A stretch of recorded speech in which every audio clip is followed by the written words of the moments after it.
So, ngayon pong part 3 ng ating pong series, ang akin pong i-share ay pinamagatan ko pong God has put you in charge. Sabihin mo nga sa iyong katabi, kapatid. Ito ang dapat mong malaman. Sa buhay na ito, sa mundong ito, God has put you in charge. Pag sinabi po natin, God has put you in charge, it means He has given you the responsibility, accountability, and control of the things that He has entrusted to you. Ikaw ay responsible. Akala natin iba sa kanila. Isipin sa mundo, tapos okay ba yun? Alam niyo po ba, yung lahat ng na tinanggap mo, pamula nung naging tao ka, hanggang sa mawala ka dito sa mundo, you are in charge of those things. Pwedeng pera, pwedeng kabuhayan, pwedeng mga ari-arian. Lahat yan ay pinagkatiwala sa atin. Pero sino ang may-ari ng mga yun? Pati mga sasakyan, pati mga bahay, pati mga lupa. Lahat yung pag-aari ng Diyos. Hindi naman natin madadala yun pag tayo namatay. Pero, you are in charge. Ikaw ay binigay sa iyo yung pamamahala at pagpapalago nito. Sa Bible po kasi, the Lord created Adam and put him in the Garden of Eden to take care of it and nourish it. Ibig sabihin, hindi lang tayo basta nabuhay dito sa mundo. Merong mga ipinagkakatiwala ang Diyos sa atin. At kapag ikaw ay napagkatiwalaan ng Diyos sa maliit, sa kaunting bagay, tandaan mo, yung kaunti, papadamihin yun ni Lord. Amen. Huwag kang maingit doon sa marami. Bakit sila? Sasakyan binibigay ni Lord lamang ako. Ano na? E-bike lang. Hindi alagaan mo ng ayos. Kung ano man yung meron ka, dahil sabi ng Bible, ang mapagkatiwalaan sa maliit, magkakatiwalaan sa malaki. Kung ikaw na may binigyan lang ng kaunting pera, tapos ikaw parang one day millionaire, paano ka bibigyan ng Diyos ng madami? Dapat, kung ikaw ay may binigyan ng Diyos ng kaunti, you must ask God to give you the ability how to multiply what you have.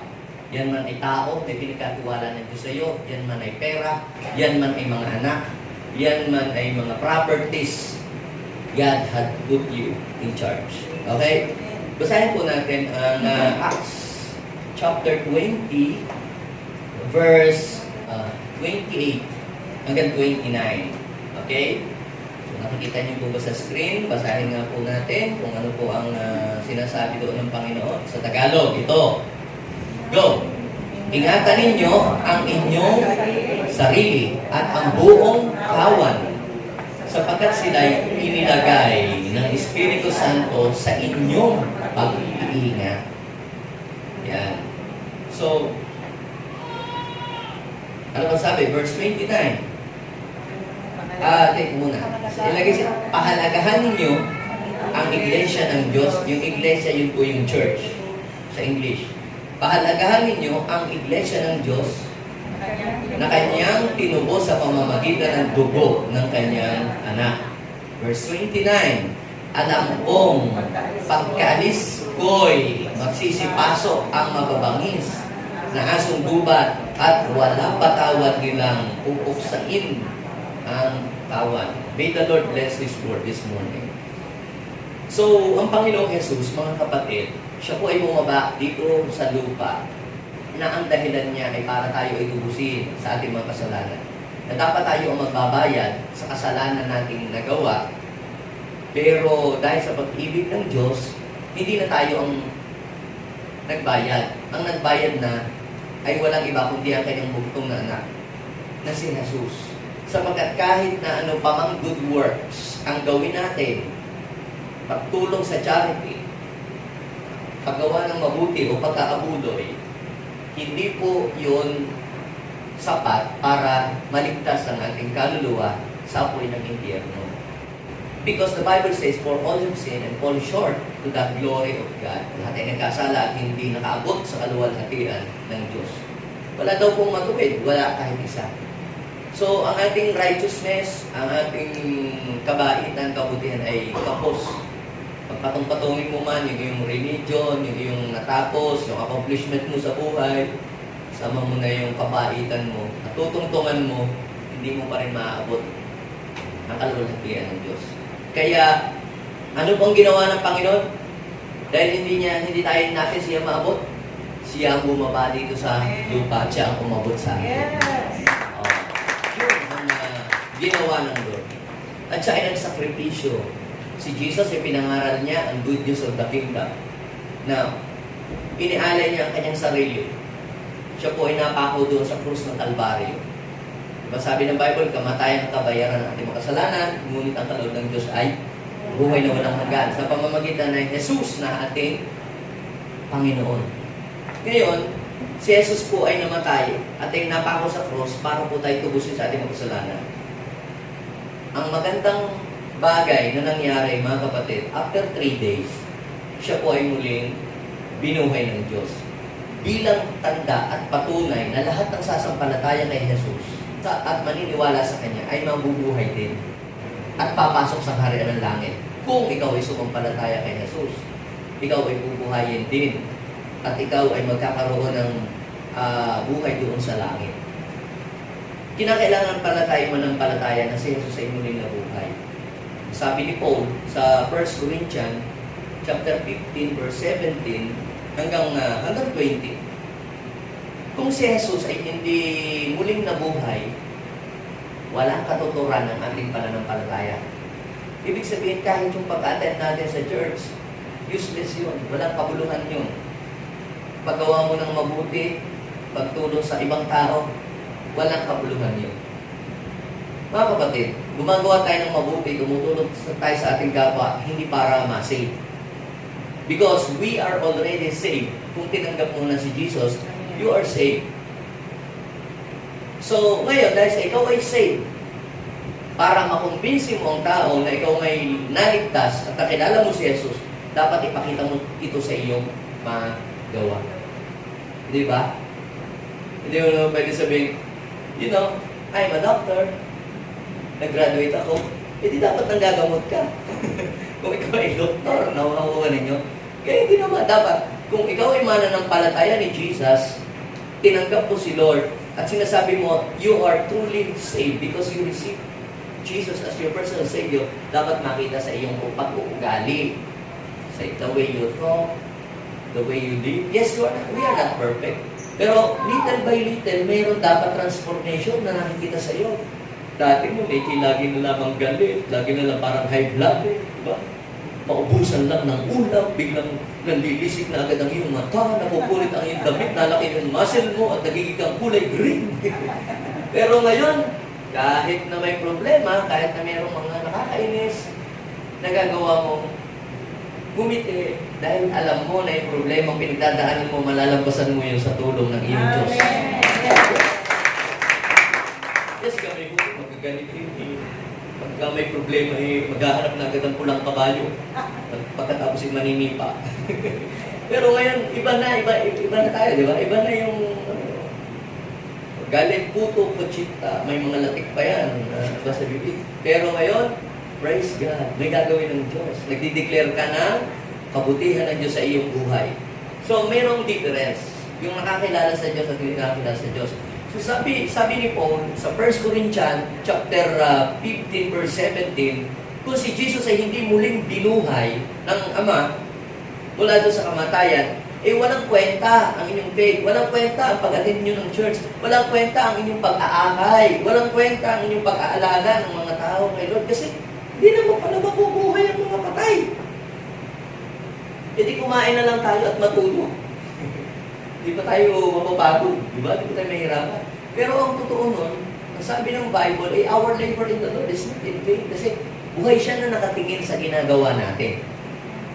Kaya sabi ng 1 Corinthians chapter 15 verse 19, kung ang pag-asa mo lang kay Lord, ang hangad mo lang kay Lord, para lang sa buhay na ito, dito sa mundo, para sa kasiyahan dito sa mundo ito, ay ikaw na ang pinakakawaawang tao na nabubuhay. Actually, hindi ito ang tunay na buhay natin. Hindi ito ang tunay nating tirahan. Ang langit ang tunay nating tirahan. Ang sabi ng Panginoon. At mula doon ay hinihintay natin may pananabik ang ating Panginoong Jesus na nagligtas sa atin. Pero habang tayo ay nandito pa, meron pa tayong mission. What is our mission? To bring people back into the presence of God. To to take care those people na ni-redeem ni Lord para sa kanyang kaluwalhatian. Now, sa verse po na yan, sa verse na binasa ko po sa inyo, yung Acts 20, verse 28, at saka po 29, we can see the two important things that God had put in charge sa kanyang mga hinirang na kagaya mo at kagaya mo.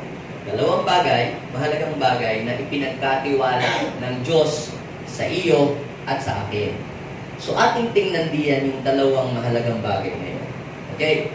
Number 1, you are in charge of yourself. So, di ba sabi?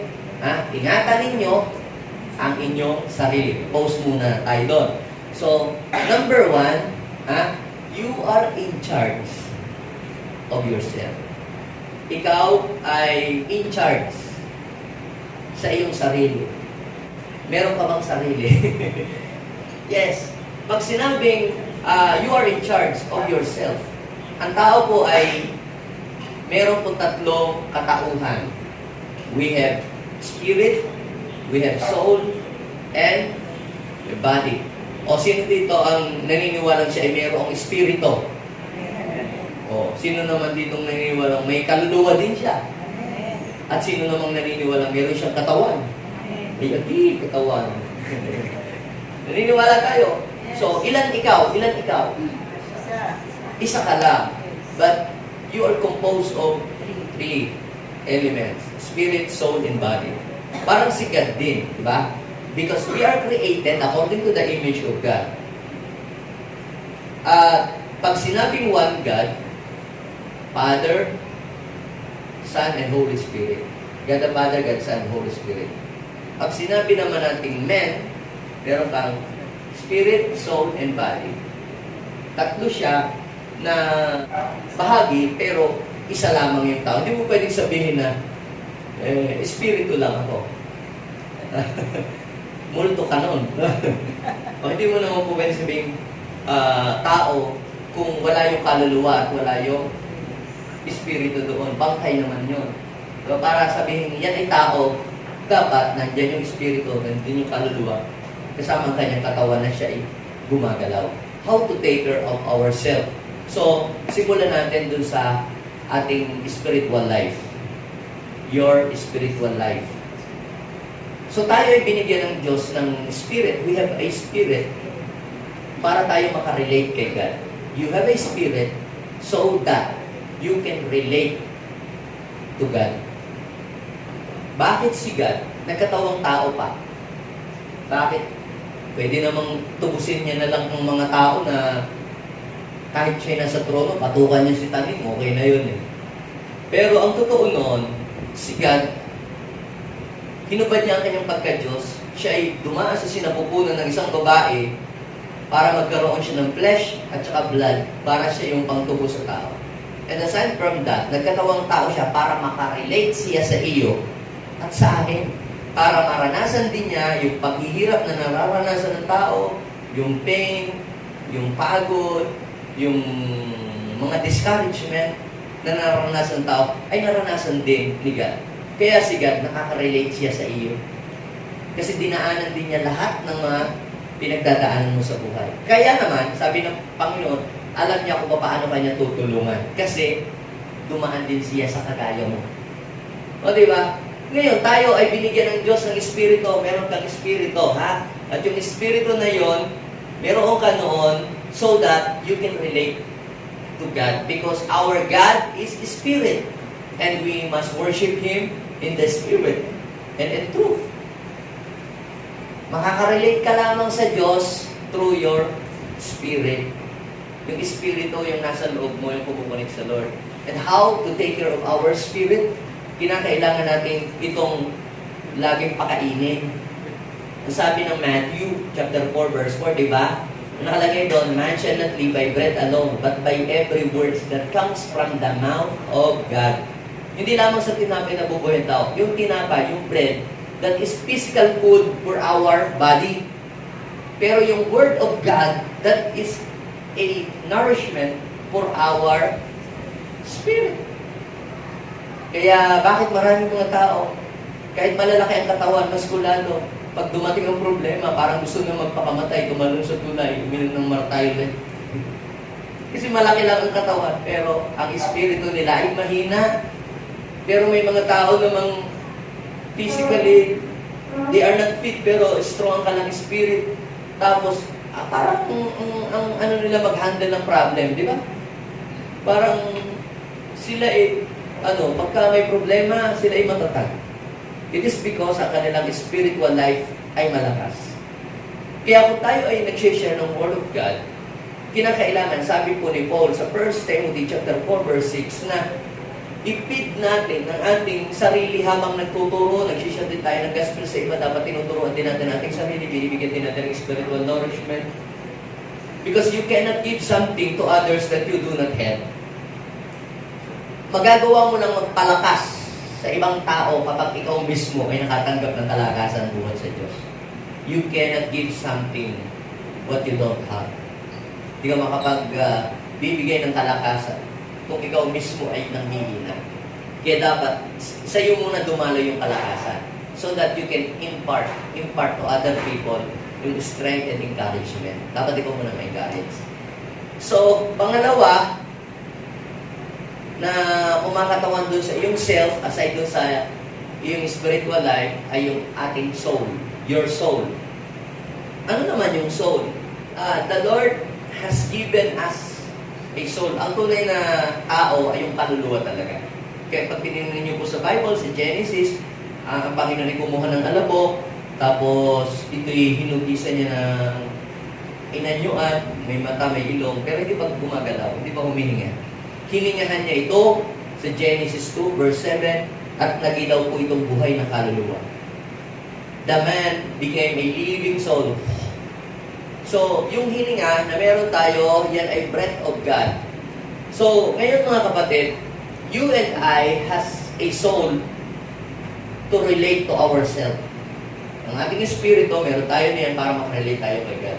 We have a soul to relate to ourselves and to relate to other people like us. Kaya kung ikaw wala kang kaluluwa, hindi ka makaka-relate sa ibang tao. Ikaw may kaluluwa, ako may kaluluwa, kaya nakaka-relate ako sa inyo, nakaka-relate din kayo sa akin dahil pare-pares tayo may kaluluwa. At sa kaluluwa natin, mga kapatid, dyan nakapaloob ang ating intellect, our thought, emotion, and will. Kaya pansinin ninyo, no? Puro, yung sense of feeling, yung ano pa ba? Smelling, ano pa ba? Tasting, ano pa ba yun? Seeing, yung 5 senses. Kaya tayo nakakaramdam. Ang nakakaramdam doon, yung soul natin, sa katawan natin.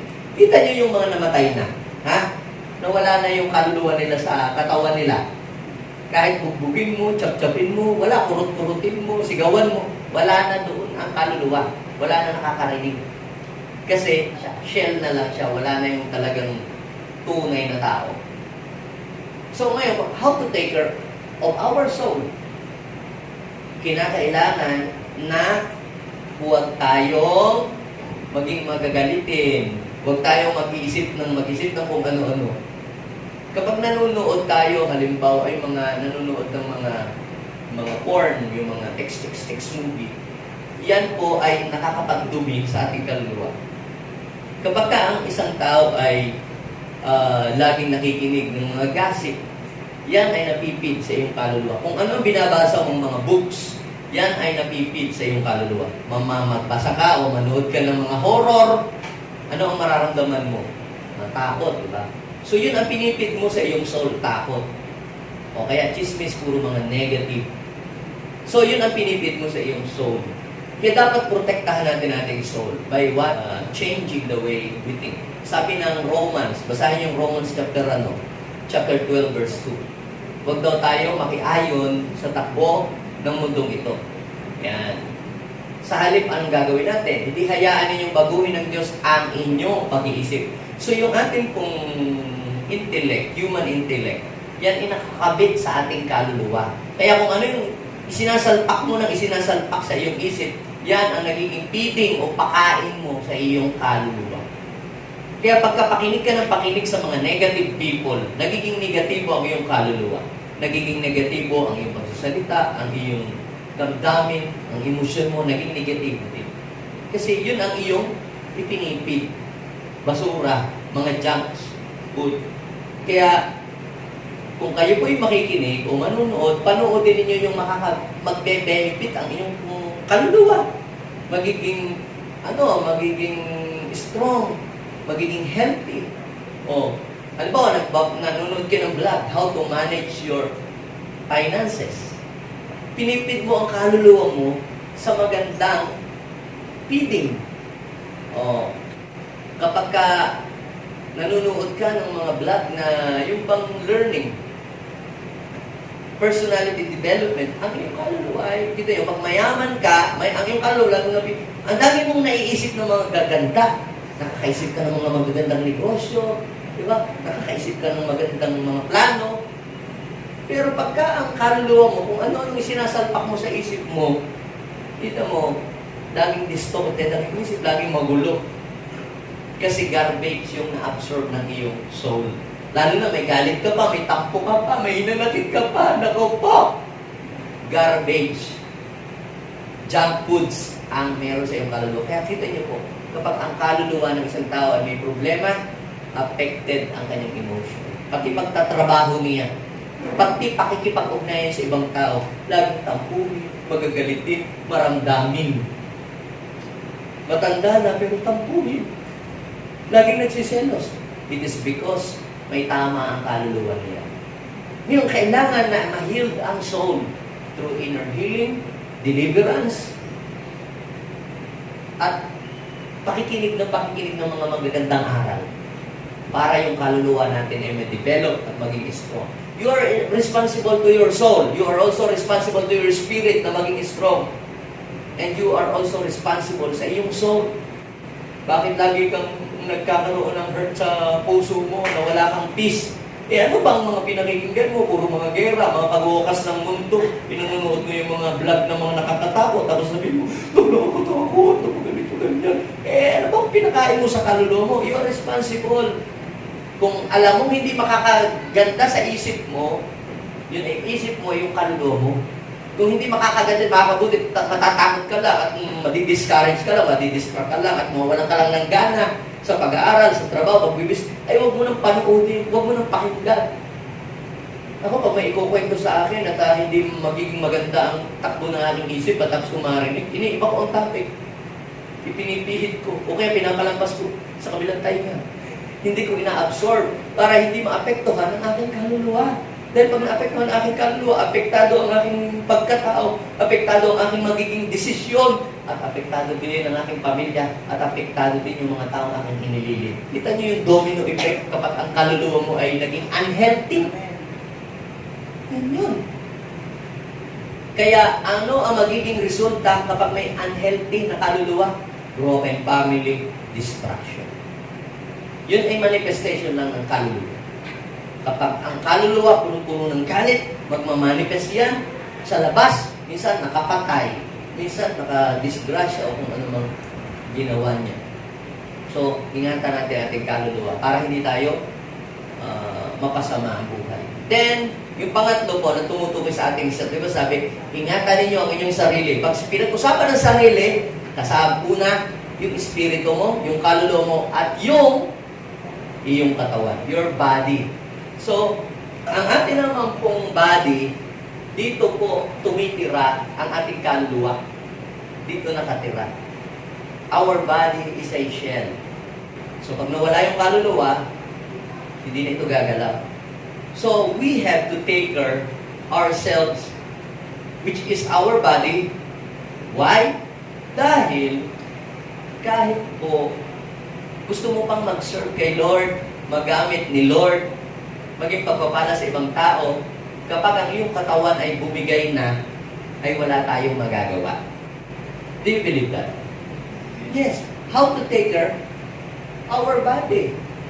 Kung alam mo na isang bagay na kakainin mo, iinumin mo, gagawin mo ay hindi makakabuti sa iyong katawan, don't do it. Now, bakit ko ito sinasabi sa inyo? Because I care for you.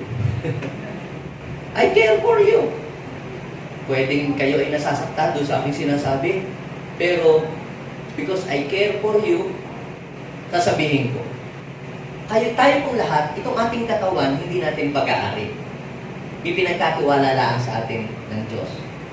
Basahin niyo po yung 1 Corinthians chapter 3 verse 17. Ano ang sabi ng 1 Corinthians chapter 3 verse 17? 16 and 17. Do you not know that your body is the temple of the Holy Spirit? Ang iyo daw katawan ay templo ng Espiritu Santo at tinubos ka ng Lord.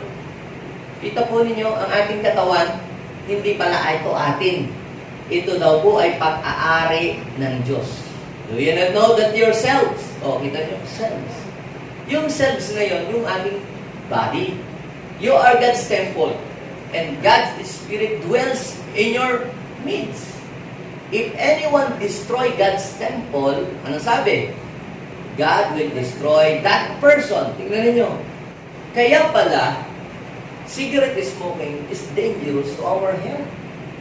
Nakalagay doon, government warning. Anyway, kaya naman ayaw magsimba dyan sa church ng mga born-again Christian. Daming bawal. Bawal mo. Bawal mo. Actually, I'm not telling you kung ano ang bawal. I'm just telling you kung ano ang pwede. Wala akong sinabihan sa inyong ito'y bawal, ito'y bawal. Sapagkat ang tao ay hindi na-motivate sa ganung bagay. Kahit alam natin na yun ay masama, ginagawa pa rin natin ang isang bagay na yun. Hindi dahil sa bawal, kundi dahil yun ay nakakasira sa iyong katawan. Do you believe that cigarette can destroy your body? Yun yung sinasabi ng Bible. Your body is the temple of the Holy Spirit. At kapag yan daw ay nasira, si Lord ay magagalit sa iyo, kaya paparusahan. Kaya halimbawa, ikaw ay nagbebe. Bakit ang iyong baga ay biglang naguyo at ikaw ay nagkaroon ng heart disease? Nagbarado ang mga ugat. It is because, yung sinasabi ng Panginoon, if anyone destroy God's temple, God will destroy that person. Si Lord ay mamamalo.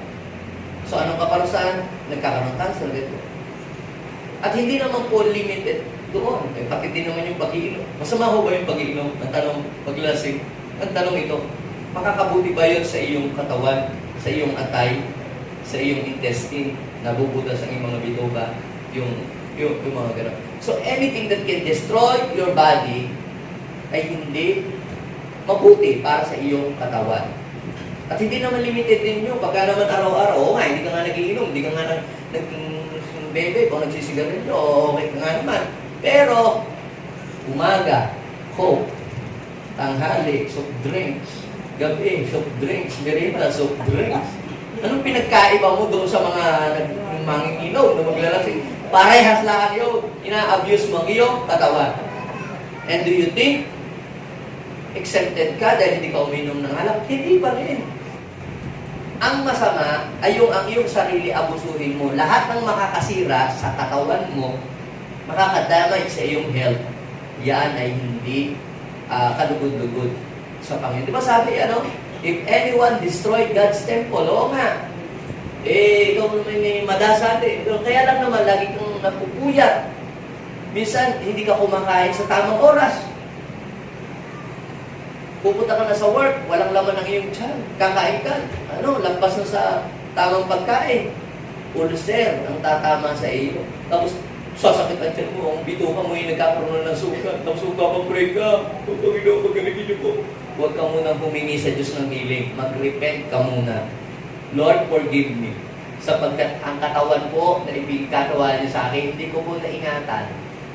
Diba? Kahit pawisan-pawisan, basa ang damit, natutuyuan ako ng pawis, ay hindi ako nagpapalit ng damit. Tapos pag napulmunya ka, Lord, nag-reserve naman ako sa iyo. Oh, what is nothing wrong sa paglilingkod. Kaya lamang, ay pinabayaan mo ang iyong katawan. At pag pinabayaan mo ang iyong katawan, yan ay magiging pintuan ng kaaway para siya ay sirain ka. Diba? The devil came to steal, to kill, and to destroy. Nagkaroon ng butas ang kaaway kasi ang iyong sarili, hindi mo yun pinag-iingatan. Kaya mga kapatid, we are responsible, we are in charge to take care of ourselves. Spirit, soul, and body. Ang ating katawan. Ang sabi po ng 1 Corinthians chapter 6, verse 19 and 20, nakalagay doon ay tinubos ka ng dugo ng Panginoon. God paid us a high price. Sa 1 Corinthians chapter 6, verse 19. Binili daw po tayo ng Diyos ng malaking halaga. Our body is not our own. Ito ay pag-aari ng Diyos. Ipag-aari pala ng Diyos. Pero bakit tinuturing mo sarili mo? Kasi, ikaw ang in charge doon sa iyong katawan. Kita ninyo? Your bodies are temples of the Holy Spirit. Aside pala doon sa ating kaluluwa na nakatira dito sa katawang ito, si God din, naninirahan din pala dito si God. Kasi tinanggap natin si God sa buhay natin. Kaya naninirahan din siya dito. Kaya dapat nating ingatan din ang katawang ito. At huwag nating sirain, huwag nating abusuhin. Kung sira ang pamilya mo, huwag mo sirain ang buhay mo. Okay po? Yun yan. So, yun po ang una. Yun ang number 1. Diba sabi? Balikan natin yung verse. Doon sa Acts chapter 20, verse 28. Ingatan ninyo ang inyong sarili. At may sinabi pa, naiingatan pa. Pangalagaan ninyo, sabi doon sa kasunod na verse, sa Acts chapter 20, verse 28. Ano yung una? Ingatan ninyo ang inyong sarili at ang buong kawan. Yan. Doon muna tayo. At ang buong kawan. Pangalawa, you are in charge to God's people. You are in charge of God's flocks. Number 1, you are in charge of yourself, your own spiritual life, the body that you have. Ingatan mo yan. Kung wala kang exercise, exercise din pag may time. Kung ang bilbil mo parang rice terraces na, magpalay po para kasi nga pag yung katawan natin ay bumigay na, marami pa tayong gustong gawin sa mundo pero wala na tayong magagawa kasi nga sira na itong ating katawan. So pangalawa, you are in charge of God's people or God's flock. Di ba sabi? Alagaan ninyo, ingatan nyo ang sarili at ang kawan na ipinagkatiwala sa inyo ng Diyos.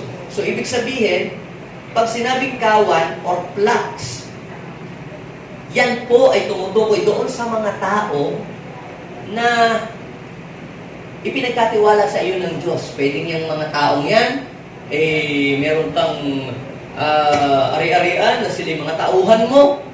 Sino dito may mga tauhan mo, may mga katulong kayo sa bahay? O kaya may taga-alaga kayo ng pambing, o kaya meron kayong negosyo, tapos doon sa negosyo mo may taga-bantay kayo, may driver kayo, meron Yun ay mga taong ipinagkatiwala sa inyo ng Diyos. O kung wala ka namang business na may mga tao pang pinamumunuan, yung mga anak mo, sino dito ang mga may anak? May asawa, may anak, may apo. Yan din ay ipinagkatiwala sa inyo ng Panginoon. Nabasa ko po sa Psalms 127, verse 1, 2, 3, 4, 5. Na ang mga anak daw po, yan ay regalo ng Diyos na ipinagkatiwala din sa atin. Try to imagine that. Ibig sabihin pala, hindi lang tayo nag-i-exist sa mundo for nothing. We are here and God has put us in charge sa mga tao. Pwedeng yung mga taong tagabantay mo sa iyong tindahan, tagabantay mo sa iyong negosyo, o taga-caretaker mo sa iyong bahay, or yung mga anak mo, or yung mga inakay mo sa church, sa mga taong tumanggap kay Lord na ikaw yung ginamit ng Panginoon. You are in charge to them. Pag binasa po natin yung Acts chapter 20, verse 29, we can see that there are 3 major reasons why we should take care of God's people. Why we should take care of God's flocks. So, number one reason, because God has in charge them to us. God has in charge them to you. Kita ninyo, ingatan ninyo ang kawan ingatan ninyo ang inyong katawan at ang kawan ay pinagkatiwala sapagkat ipinagkatiwala sila sa inyo ng Espiritu Santo. Ibig sabihin, si Lord pala ang nagkatiwala sa iyo noong mga taong yun. May mga tauhan po ba kayo under you? O ikaw ay presidente ng TODA, tapos may mga tao kang pinamumunuan. Ganun yun eh. O ikaw ay barangay captain o presidente ka, at may mga taong pinamumunahan ka. Si Lord din ang nagbigay sa iyo ng mga tao. Pinagkatiwalaan ka ng mga tao. Ganun kaya kita nyo, ano? Yung mga pinagkatiwalaan, kunyari, naging mabuti sila. Nakatiwala sa mga tao. Pinopromote sila ng Diyos. Ang iba'y ginagawang mga mayor. Tapos, napagkatiwalaan sila. Pataas ng pataas. Diba? Hanggang naging presidente. Parang ganun. Our bishop, he is just leading a small group. Napagkatiwalaan, biglang binigyan ng church. At ngayon, pinagkatiwalaan, many churches. Many people. Kapag ikaw ay nakikita ng Diyos na ikaw ay responsible doon sa Kanyang ipinagkakatiwala sa iyo, si Lord ang mag-uutos sa mga blessings, sa promotion, na yung promotion ay humabol sa iyo. Pero kung ikaw ay pabaya, sa iyong anak, pabaya. Sa iyong negosyo, ikaw ay pabaya. Sa iyong trabaho, ikaw ay pabaya. Sa iyong role, ikaw ay pabaya. Anong mangyayari? Ang iyong blessing, pakaunti ng pakaunti. Pero kung ikaw ay nagiging good steward, si Lord, nakikita ang iyong effort, nakikita ang iyong pagiging responsible sa maliit na bagay na pinagkatiwala sa iyo, uutusin niya ang pagpapala na habulin ka. Amen. Palapakan natin si Lord. Ingatan mo ang iyong sarili at ang buong kawan. Number 1, sapagkat sila'y inilagay ng Espiritu sa inyong pag-iingat. So, what is the reason why we should take care of God's flocks or God's people? Because God has entrusted them to you, to us. Bakit kailangan nating alagaan kung may inakaya si candidate for being a pastor someday sa Santa Barbara din? Oh, alam niyo po, pag sinabi kasing shepherd, may mga tupa. Pastol. Ibig sabihin, may tupa. Paano naging pastol? Oh, walang tupa. Hindi nag-aral yan ng pagpapastol na 4 na taon, tapos may theology, doctoral degree. Saan ang kanyang tupa? Hindi. Yan ang certificate. Sa Lord, hindi basihan ang certificate para tawagin kang shepherd. Shepherd ka kasi meron kang mga taong nililid, inaalagaan. Amen? So you are a shepherd. Kahit hindi ka pa recognize, kahit hindi ka pa ordained, at meron kang inaalagaan tao, you are a shepherd. Yung mga kasama mo, yan ang iyong flocks. Diba? Nakapahit mo ba yung sabihin? Kinuha ni Lord yung idea ng shepherd o pastol kasi there is a big difference between the chairman at saka the pastor at saka the president. Magkaiba-iba yun, ha? What is the difference between the chairman? Ba't hindi chairman ang ating itawag? Bakit shepherd? Ba't pastor? Because pag sinabing chairman is a person who loves the chair. Ganun lang kasimple. And the pastor is a person who loves the sheep. Ganun lang yun. Shepherd is a person who loves and take care of the sheep. So, kung meron ka mang 5 tao na inakay kay Lord, ikaw ang shepherd nila. At yung mga taong yon, hindi yun accidenting nadala mo lang kay Lord. God entrusted them to you. Pinagkatiwala. Ay naalagaan mo. Dati mga sila'y hirap sa buhay, pero umangat ang buhay nila nung sila maigay mo kay Lord. Naging matatatag sila. Aba, ibig sabihin, magaling kang tagapangalaga. Amen. Kalabakan natin sila. Yung mga bata, alam niyo si Pastor Jess, mga bata ang galang nagawin.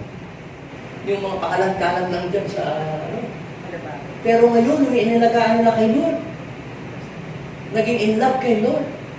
Ngayon po, meron po mga engineer, mga teacher, accountant, mga professional. Ibig sabihin nun, naging mabuting mga tagapangalaga. Gumanda ang buhay nila. Kaya sabi, alagaan niyo ang inyong angkawan. Ibig sabihin nun, yung mga taong dinala mo kay Lord. Mga taong iniligtas ni Lord na pinapunta sa iyo at pag ikinapagkatiwalaan sa kaunti, marami pang ipagkakatiwala sa iyo. Huwag mo silang pabayaan, okay? Na mawala at maligaw na landas. So, pangalawa, pag binasa ulit natin yung verse na yan, pangalawa,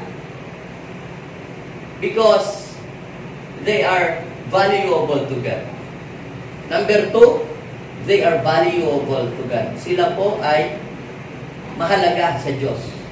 Mahalaga sa Diyos. So, una, aalagaan natin because God has entrusted them to us. Pangalawa, they are valuable to God. God had put you in charge in two things. Sa sarili mo. You are in charge of yourself. Diba? Spiritual and body. Pangalawa, you are in charge of God's flocks. Pag sinabing God's flocks, yung mga taong iniligtas ng Diyos na ipinagkatiwala sa iyo para dalahin mo sa Kanya. At ano yung reason? Yung sabi ko, what are the reasons why we should take care of God's flocks? Eh, sabi mo, Pastor, you are in charge of God's flocks. Aside doon sa ating katawan, di na puro sarili natin ang ating iniisip. Dapat isipin din natin ang ibang tao. Eh, ano nga yung reason why we should take care of God's flocks? Number 1, kaya pinapaingatan sa iyo because God had put you in charge to them, entrusted them to you. At pangalawa, God's people are valuable to Him. Kita nyo, ito yung verse. Ha? Paano ko nalaman?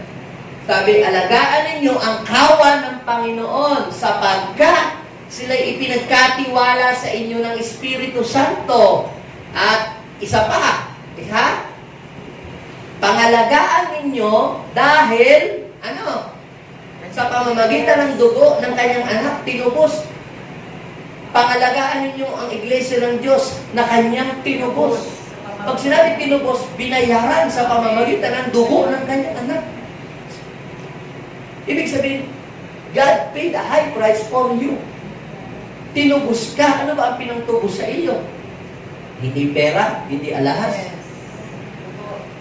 Hindi Bitcoin. Ano ang pinangtubos sa iyo? Dugo ng kanyang kaisa-isang anak na si Jesus. Kaya sabihin mo sa iyong katabi, mamahalin ka pala. You are not a cheat. Pagka po ang inyo pong cellphone, yung Realme, ano ba yung cellphone, yung Android lang na mumurahe, binili nyo lang dyan sa kahit pa, hagis-hagis na ganyan, mura lang naman yan, di ba?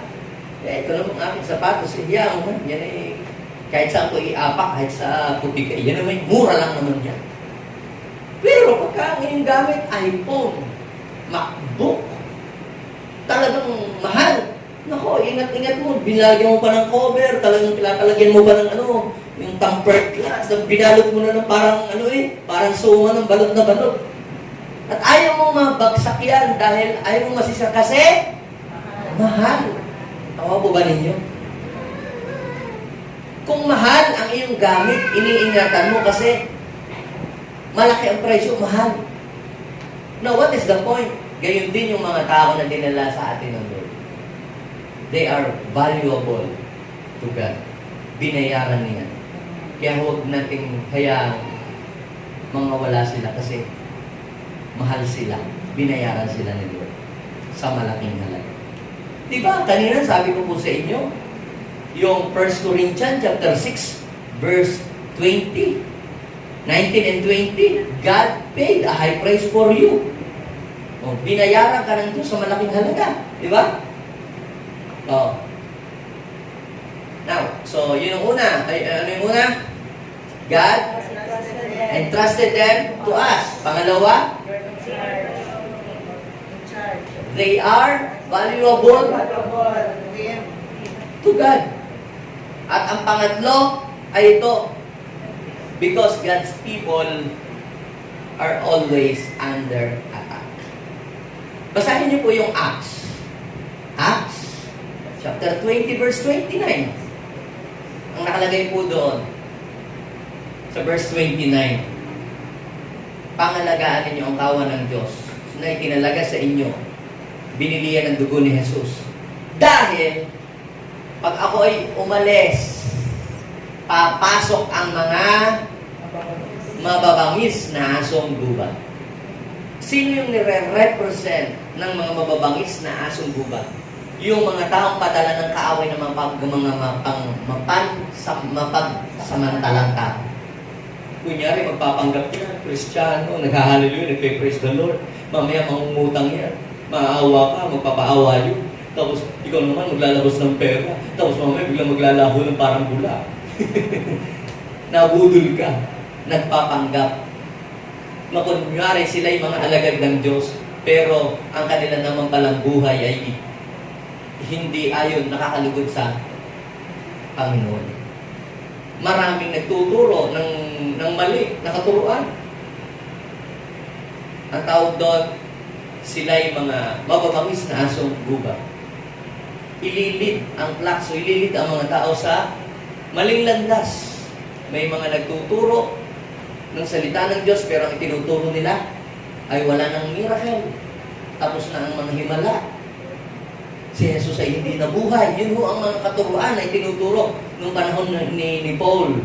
Kaya sinabi niya, tapos sisirain, kukuhanin yung mga tao. So kaya pala alagaan natin sila. Baka mamaya, nadala na nga natin sa Panginoon. Mahila pa ng mga taong ligo ang buhay. Baka mamaya yan, mahila pa, madala pa dun sa kapahamakan. Ma-involve pa sa mga sindikato, sa mga leftist, sa mga taong may maling ideolohiya. Nako, di magiging problema pa ng lipunan. Kaya pala, sabi ng Panginoon, pangalagaan ninyo ang mga kawan o yung mga taong pinagkatiwala sa inyo ng Diyos. Bakit? Kasi they are always under attack. Siya ay target ng kaaway. Gusto ng kaaway na hilahin sila, dalahin doon sa kapahamakan.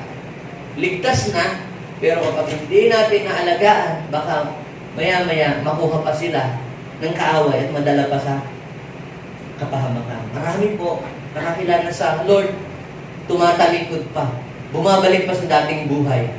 Alam niyo po kung bakit? Dahil hindi po naalagaan. Dati na nakakilala kay Lord, yung nag-akay, hindi binantayan. Hinayaan na lang, magkasala ulit.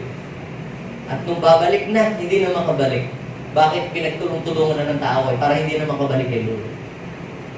Kaya mga kapatid, yung pinagkatiwala sa atin ng Lord, yan man ay isang tao, yan man ay anak mo, o pamangkin mo, o kumare mo, alagaan natin yan. Para hindi yan ma-snatch ng kaaway. Sabi doon, walang patawa daw na pupuksain ng kawan. John chapter 10 verse 10, the devil came to steal, to kill, and to destroy. But Jesus said, but I have come so that they may have life and have it more abundant. Kaya mga kapatid, God has put you in charge. Sabihin mo sa iyong katabi, may pinagkatiwala sa iyo. Yung mga nag-akay sa inyo, sila ang mag-aalaga sa inyo. Sila ay ipinadala ng Lord to guide you sa Kanya. Amen? Basta hihilahin kayo sa mabuti, sumama kayo. Pag sa Panginoon, sama kayo. Pagka sa kabutihan, sama kayo. Pag biglang liko, ikaw na lang. Diba? Yun po yan. Amen? Basta sa mabuti, sumama kayo. Basta palapit kay Lord, sumama kayo. Amen? Pero pagka kayo'y dadalahin kay, atong ay huwag doon. Dadalahin kayo doon sa may nalipad ng mga manok, ay huwag na kayo sumama. Okay? Doon lang kayo sa mabuti sasama. Amen? Pag palapit kay Lord, sama tayo dyan. Go ako dyan. Pag palayo na kay Lord, teka muna. Hindi na tayo kasali doon. So, mga kapatid, mapalad tayong lahat. Dahil tayo, mga kapatid, ay gusto ng Diyos na mapangalagaan. At marami pang mga tao na nangangailangan po ng pangangalaga. Matapos mong maalagaan ka kay Lord at ikaw ay lumago ang iyong faith, mag-alaga ka din ng iba para marami ang mga tao na mapalapit sa Diyos. Sino po dito gusto magpagamit kay Lord? Nag-aalaga siya. O pwedeng anak mo, alagaan mo kay Lord. Pamangkin mo. Kung magulang mo, ilapit mo kay Lord. Hayaan mo na si Lord ang mag-reward sa iyo. Your labor in the Lord will never be in vain. In due time, sabi ng Lord, you will receive a reward if you do not give up. Tayong lahat ay tumayo sa oras. Father, we thank you so much dahil kayo po ang nangalaga sa amin. Thank you, Lord, sa pangangatawan na ibinigay niyo sa amin, sa kalusugan na ibinigay niyo po sa amin. Salamat po, Diyos, sa inyong direction na patuloy po ninyong pinapakita sa amin. God, tulungan niyo po kami na makalakad kami sa tamang landas. Makalakad kami, Panginoon, sa tamang direksyon ng aming buhay. At kung meron man sa lugar na ito na hinihila ng kaaway, papunta sa kasamaan, sa kapahamakan, Lord, we are praying for them today. Hinahatak namin sila. Kinukuha namin sila sa kamay ng kaaway, sa kampuko ng kapahamakan. Lord, hindi kami papayag na yung mga tao na ipinagkatiwala mo sa amin ay maaagaw ng amin. Ipinananalangin namin sila ngayon. Kuberan mo sila ng banal na dugo. Patatagin mo ang kanilang buhay. Palakasin mo sila. Patatagin niyo po sila. At ma-inlove din po sila sa Diyos. At gagamitin niyo din po sila bilang pagpapala sa ibang mga tao. I declare, Lord, lahat ng mga nag-aalaga dito, nag-care sa ibang mga tao, nagmamalasakit. Lord, buksan mo ang durungaw ng langit para sa kanila. Hahabulin sila ng pabor, hahabulin sila ng promotion, hahabulin sila ng pagpapala na walang katapusan. Yes. Yes, Lord. Holy Spirit, continue to move in this place. Strengthen your people, O God, in this place. Pwede po ba tayo ay manalangin? Ilagay po natin ating kamay sa ating puso. At sabihin po natin, Panginoong Jesus, maraming salamat. Dahil ikaw ang nag-aalaga sa aking buhay. Salamat po dahil ikaw ang nagpo-provide ng lahat ng aking mga pangailangan. Patawarin niyo po ako sa aking mga pagkukulang na aking nagagawa sa iyong banal na hanggan. Mula sa oras na ito, hinihiling ko, maghari ka sa puso ko bilang aking Panginoon at sariling tagapagligtas. Gamitin mo rin po ako na pagpapala sa buhay ng ibang tao.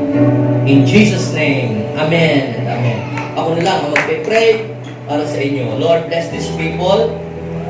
Tulungan niyo po kami na maging mga mabubuting shepherd, magbubuting mga tagapangalaga ng mga tao.